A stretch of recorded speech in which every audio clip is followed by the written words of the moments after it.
I don't know about you, but I've always been disappointed with how Avatar: The Last Airbender handled Aang and Katara learning waterbending. Book 1 Water doesn't spend that much time teaching us the specifics behind waterbending. I mean, there's a few quick lines here and there, but that's about it. And after Season 1, the writers just sprinkle little bits of information about waterbending throughout the rest of the show, almost as if they're trying to make up for lost time. This isn't the case for earthbending and firebending. In my opinion, Book 2 Earth and Book 3 Fire do a much better job elaborating on earth and firebending. In the third episode of the second season, King Bumi tells Aang about neutral Jing and how it is the key to earthbending. Bumi emphasizes the importance of neutral Jing, doing nothing, waiting and listening before striking, and stresses that Aang find an earthbending teacher who practices neutral Jing. At the start of the following episode, Aang begins to fly Appa into the swamp. When Sokka and Katara question him, he says that he thought the swamp was calling to him, that he was trying to follow Bumi's advice and listen to the earth. 2 episodes after that, we're introduced to Toph, an earthbender who depends on neutral Jing due to her blindness. A few episodes after that, Aang starts his earthbending training with Toph. Toph talks about stance and how important it is to be firm and strong, like a rock. Being a master airbender and a devout air nomad monk, Aang has a hard time adopting this mindset and struggles with earthbending. He isn't able to bend earth until he learns to stand firm and strong, like a rock. As you can see, Book 2 Earth spends a great deal of time delving into the philosophy and technique behind earthbending. The show actually provides multiple takes on firebending. Firebenders like Zhao, Azula, and Ozai perceive firebending as a source of strength and power. Zhang has very negative thoughts about firebending, seeing it as nothing but a source of destruction, and stresses the importance of discipline and self-control. Aang ends up adopting a very similar mindset when he accidentally burns Katara's hands. We spend most of the show viewing fire as an evil, dominating element. Then, in Season 3, the Sun Warriors and the Firebending Masters, Ran and Cha, show Aang and Zuko the true way of firebending. This helps both the characters and the audience see fire in a more positive light. Pun intended. Case and point, Books 2 and 3 did so much more with earth and firebending than Book 1 did with waterbending. Last summer I started rewatching the show with a friend, and whenever we got to the parts where the show elaborated on earthbending and firebending, I would say things like, "Man, I wish they did stuff like this when Aang and Katara were learning waterbending in Book 1. Here's the problem with Season 1.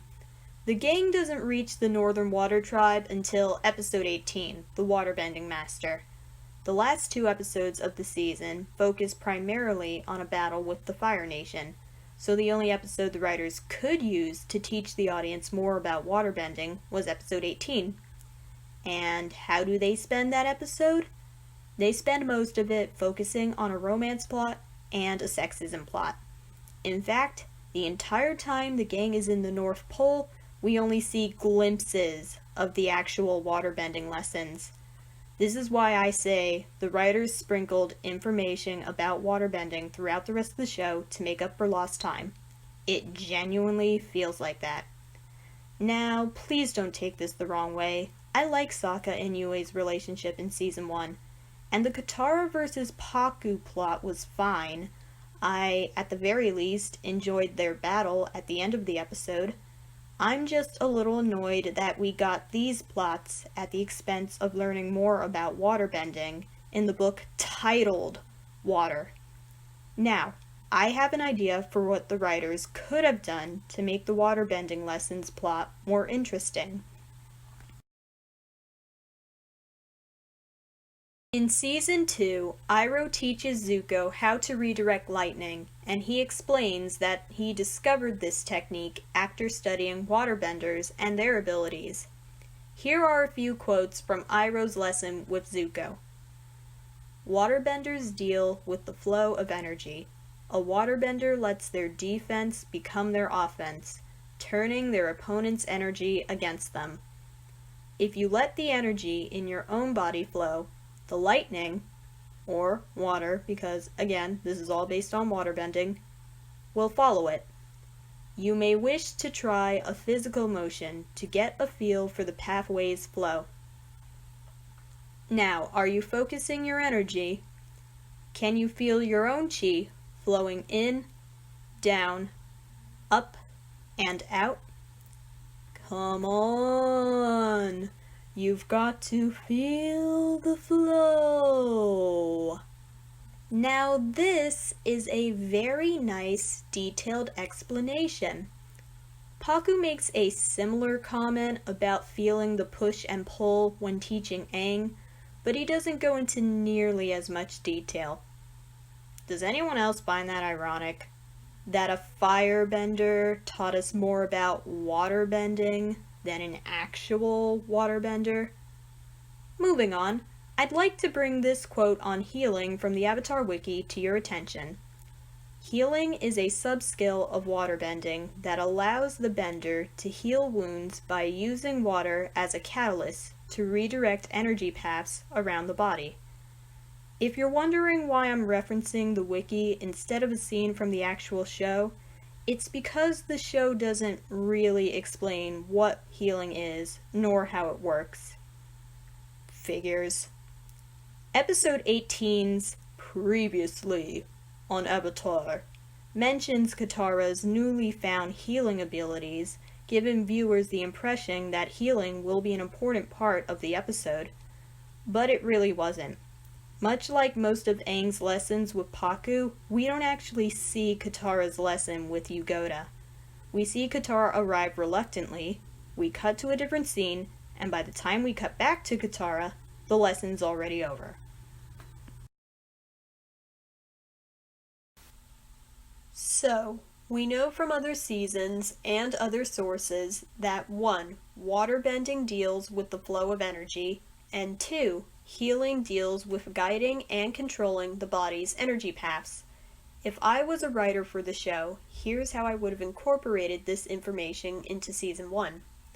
I would have shown the audience Katara's healing lessons with Yugoda, and I would have used them to help Katara and Aang understand waterbending better.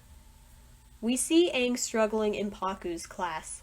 He's having a hard time learning how to feel the push and pull, the flow of the water's energy. But maybe those healing sessions with Yugoda helped Katara understand what it means to feel the flow of water and energy. Maybe during one of their secret lessons, Aang could mention how Pakku said that you need to feel the flow of the water's energy, but never really explained what that meant. And then Katara could apply what she learned about chi and energy flow from Yugoda to Pakku's teachings.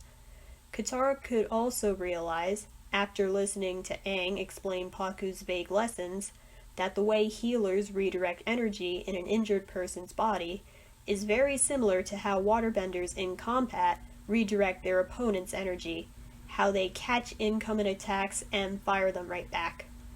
Revelations like this would benefit them significantly as they continue to practice in secret.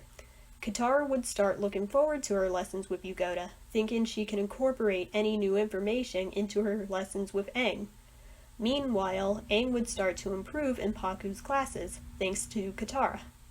After a while, Pakku would start to get suspicious. One night, he would follow Aang to where he and Katara were meeting, and after that, things would play out the way they did in the actual show. I like this idea because it would have allowed the audience to better understand both combat waterbending and healing at a much earlier point in the series. I also like the idea of Katara benefiting from what she initially thought was holding her back. If the show had implied that her knowledge of healing and energy flow helped her surpass Aang and all the other students, that would have been pretty cool. Now, in order for my idea to actually work, We need another episode in the Northern Water Tribe. As I said before, the gang only had one episode in the North Pole before the two-part season finale.